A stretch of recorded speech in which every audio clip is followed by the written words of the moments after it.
Et si la chute éclair de Soumy n'était pas simplement l'œuvre des armes russes, mais le symptôme d'une faille bien plus profonde.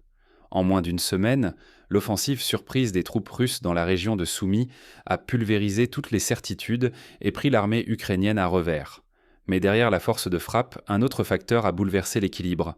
Un brouillard épais, phénomène rarissime, s'est abattu sur le secteur et a plongé la surveillance dans le noir.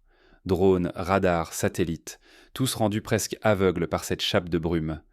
Ce rideau opaque a offert aux unités russes un passage inespéré, leur permettant de fondre vers les lignes ukrainiennes et de s'emparer de positions clés sans la moindre résistance coordonnée. Comment la défense, réputée robuste et préparée, a-t-elle pu céder avec une telle facilité ? Existe-t-il une faiblesse invisible tapie dans l'ombre qui aurait tout précipité ? Fermer les yeux sur ce qui s'est vraiment passé, c'est sous-estimer la vulnérabilité d'une armée, et plus largement d'un système entier. La météo n'explique pas tout. Si un simple brouillard fait s'effondrer une forteresse, que révèle-t-il sur l'état réel de ses fondations ? S'agit-il de failles isolées ou d'un mal plus profond enraciné dans l'organisation, la motivation ou le commandement ? Pour saisir l'ampleur de ce séisme stratégique, il faut décortiquer les faits, les fractures et les mécanismes qui ont transformé Soumy en point de bascule. Derrière l'apparente surprise, chaque détail compte. C'est en retraçant heure par heure l'effondrement de la défense que l'on peut comprendre l'enchaînement fatal. Commençons par la chronologie précise de cette offensive fulgurante. Pourquoi Soumy, réputée pour sa tranquillité ces derniers mois, est-elle soudain devenue le théâtre d'un basculement fulgurant ? Pour saisir l'ampleur du choc, il faut revenir à la situation de la région juste avant l'offensive russe. Jusqu'à ce moment, Soumy vivait presque hors du tumulte. Les affrontements étaient en rare, la ligne de front semblait immobile, et les analystes jugeaient ce secteur comme l'un des plus sûrs du conflit. Tout a pourtant volé en éclats en l'espace d'une seule nuit. L'attaque russe a commencé par une volée de missiles qui ont frappé les infrastructures militaires vitales. Ce bombardement massif a mis la pagaille dans les premières lignes ukrainiennes, semant le doute et le désordre parmi les officiers sur place. Mais un facteur inattendu a tout bouleversé.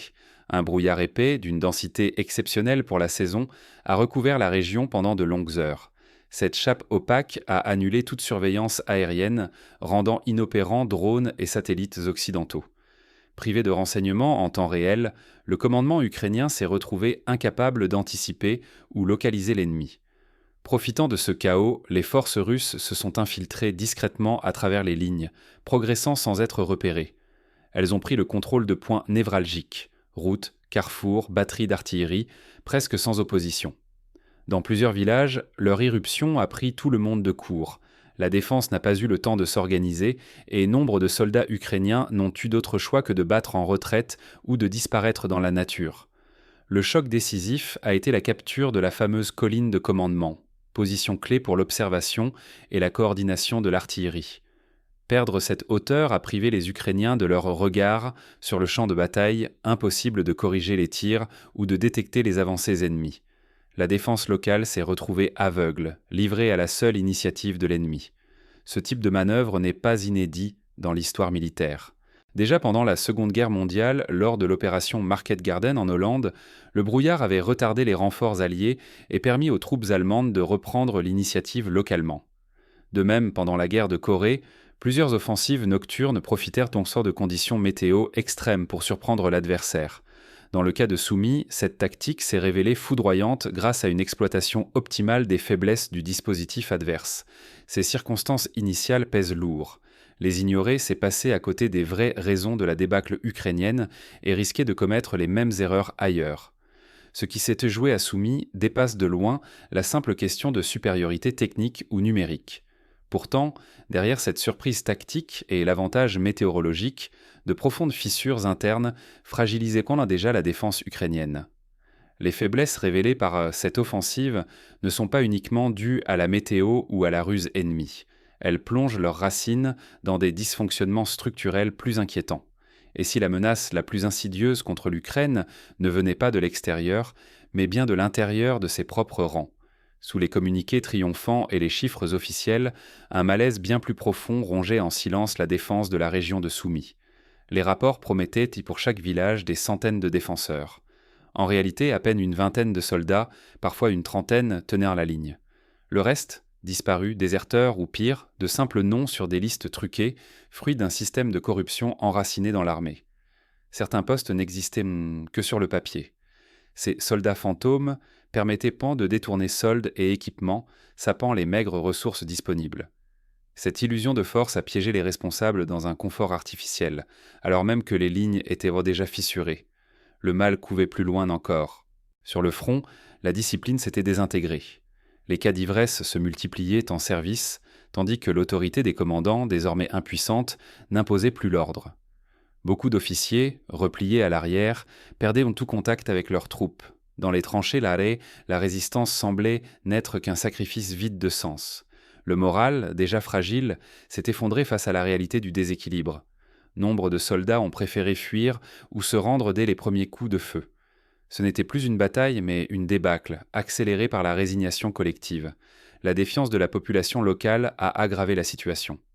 Après des mois de mobilisation forcée et de privation, beaucoup de civils voyaient Kiev non plus comme un protecteur, mais comme la source de leurs maux. Résultat, absence d'aide logistique, refus de renseigner l'armée et une méfiance généralisée érodant tout espoir de soutien. En fermant les yeux sur ces dysfonctionnements, le commandement ukrainien a précipité l'effondrement. Face à une machine de guerre moderne, ignorer corruption, indiscipline et démoralisation, c'était accepter de tout perdre, jusqu'à l'illusion d'une résistance crédible. L'effondrement de Soumy n'est donc pas seulement le fruit de la supériorité ennemie. Il révèle une crise interne profonde, dont les ondes de choc pourraient même bouleverser tout l'équilibre du conflit. Mais comment expliquer que de tels dysfonctionnements aient pu prospérer sans être détectés ? Pour comprendre, il faut remonter à la façon dont l'armée ukrainienne s'est reconstituée sous pression et aux compromis qui ont été faits dès le début. En 2014, l'armée ukrainienne s'est vue contrainte de se reconstruire à la hâte après l'annexion de la Crimée et le déclenchement du conflit dans le Donbass. Beaucoup de volontaires, souvent peu formés, ont intégré les rangs, tandis que des pratiques de gestion d'urgence se sont imposées. Dans ce climat, la tentation de gonfler les effectifs ou de détourner du matériel est devenue un réflexe de survie pour certains officiers locaux. Ce phénomène n'est pas unique à l'Ukraine.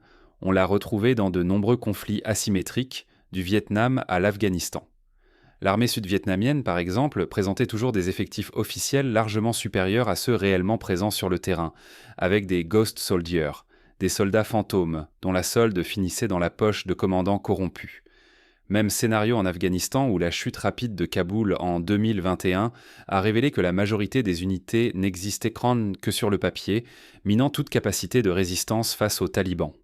Pour l'Ukraine, ce modèle de gestion a certes permis de tenir sur le court terme, mais il a aussi planté les graines d'une crise structurelle. Les réformes initiées après 2014 n'ont pas suffi à extirper la corruption, ni à renforcer la cohésion entre le front et l'arrière. Ce revers local peut-il vraiment faire basculer le conflit ? Sous la perte éclair de la région de Soumy, couvant des conséquences stratégiques dont qu'il serait périlleux d'ignorer. La région de Soumy n'est pas qu'un détail géographique.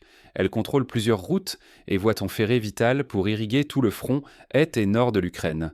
Si les forces russes réussissaient à s'y ancrer durablement, elles pourraient découper les lignes de ravitaillement vers Kharkiv et le Donbass, isolant les garnisons ukrainiennes et les privant de ressources cruciales. Kharkiv, deuxième centre urbain du pays et pivot logistique, se retrouve soudainement exposé à un véritable risque d'encerclement.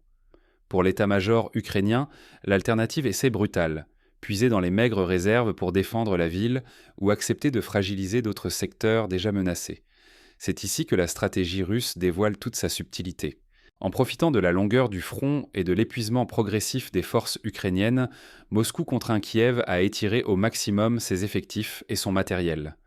Chaque brèche locale, comme à Soumy, risque de provoquer un effet domino.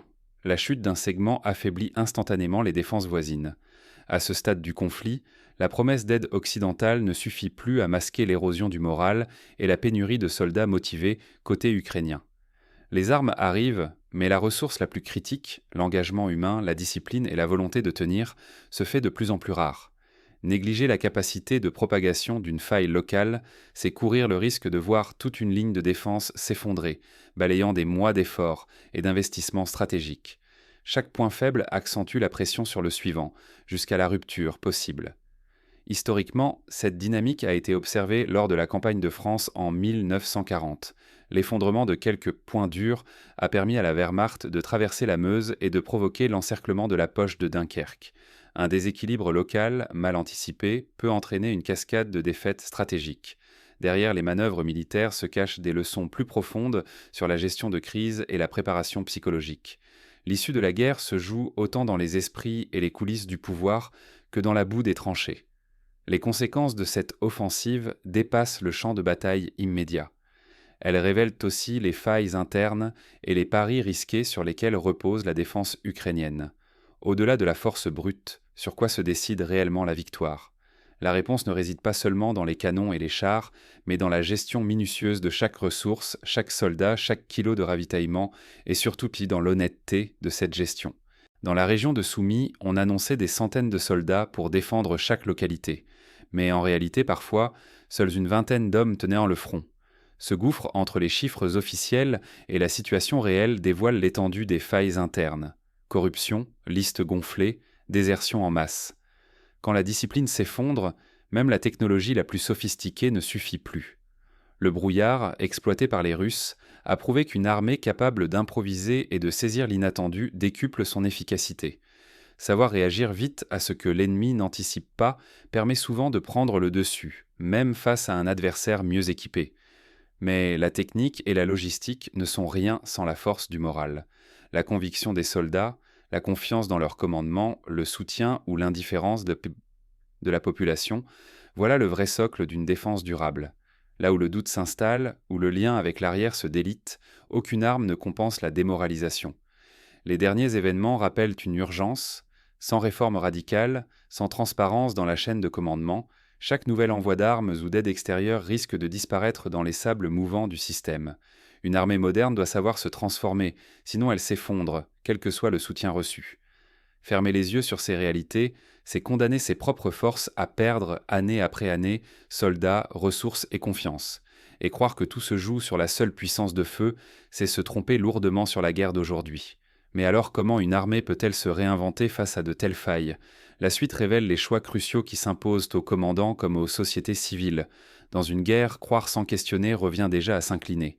Face à l'incertitude, il est naturel de s'accrocher à des récits réconfortants ou héroïques. Pourtant, ce qui s'est joué dans la région de Soumy force à regarder la vérité en face. Les apparences, souvent, ne sont que des mirages. La percée fulgurante des forces russes ne s'explique pas uniquement par la supériorité des armes. Les lignes ukrainiennes se sont effondrées sous le poids de failles invisibles. Corruption enracinée, morale en berne, gestion de crise hésitante. Ce sont ces fissures intérieures, trop longtemps ignorées, qui ont rendu la résistance vulnérable, bien plus que n'importe quelle technologie. Pour illustrer, prenons l'exemple de la bataille de Singapour en 1942. La forteresse britannique, réputée imprenable, s'est effondrée en moins d'une semaine face aux troupes japonaises, non à cause d'une supériorité numérique écrasante, mais à cause de la désorganisation, du manque de coordination et d'un moral en berne. Les défenseurs, convaincus de leur force, ont ignoré les signes avant-coureurs de leur propre fragilité interne. Dans la guerre moderne, l'information est une arme. Désinformation, propagande, récits officiels, répétés sans être remis en cause. Ces outils sapent la lucidité. Ceux qui acceptent sans vérifier deviennent complices involontaires de stratégies vouées à l'échec, risquant de perdre crédibilité, ressources et parfois même la paix. Accepter les explications faciles, c'est oublier que l'histoire se répète lorsque l'esprit critique fait défaut. Le front de Soumy démontre que l'aveuglement collectif coûte cher, pas seulement aux soldats ou aux décideurs, mais à tous ceux qui croient comprendre la guerre sans jamais la questionner. Ce qui s'est passé à Soumy n'est pas un simple revers militaire. C'est un signal d'alarme. Dans la confusion, ce sont nos faiblesses humaines qui décident de l'issue. Face au flot d'informations et aux analyses contradictoires, le doute et l'examen restent nos meilleurs remparts. Pour ne pas être les prochaines victimes d'une illusion, il faut multiplier les sources, accepter la complexité et se confronter à l'inconfort du réel. Se forger un avis éclairé, c'est déjà refuser la défaite dans la bataille de l'information.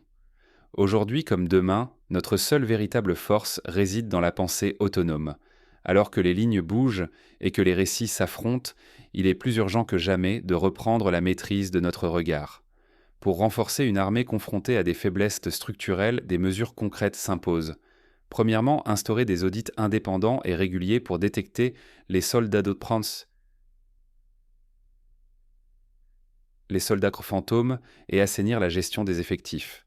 Deuxièmement, investir dans la formation continue des officiers et des sous-officiers pour restaurer la discipline et l'esprit de corps. Troisièmement, renforcer les dispositifs de soutien moral et psychologique, car une troupe démoralisée ne tient jamais longtemps, quel que soit l'équipement. L'expérience de pays comme Israël, qui, après la guerre du Kippour en 1973, a profondément réformé son armée en investissant dans la détection des failles internes, pourrait inspirer l'Ukraine. L'accent mis sur l'entraînement, l'innovation tactique et la transparence hiérarchique a permis de transformer des défaites ponctuelles en moteurs d'évolution durable. Enfin, la relation avec la population locale doit être repensée. Impliquer les civils dans la défense territoriale, écouter leurs doléances, leur rendre des comptes, autant de leviers pour regagner un soutien populaire qui s'est érodé. En Géorgie, après la guerre de 2008, l'armée a lancé des programmes de proximité pour renforcer le lien armée-nation, avec des résultats tangibles sur la cohésion et la mobilisation en cas de crise. En définitive, l'histoire de Soumy nous rappelle que la guerre moderne ne se gagne ni dans les états-majors, ni dans les studios de télévision, mais dans la capacité d'une nation à regarder ses propres failles en face, à corriger sans attendre et à forger l'unité entre le front, l'arrière et la population. Les armes font la différence, mais la vérité, la confiance et la remise en question font la victoire.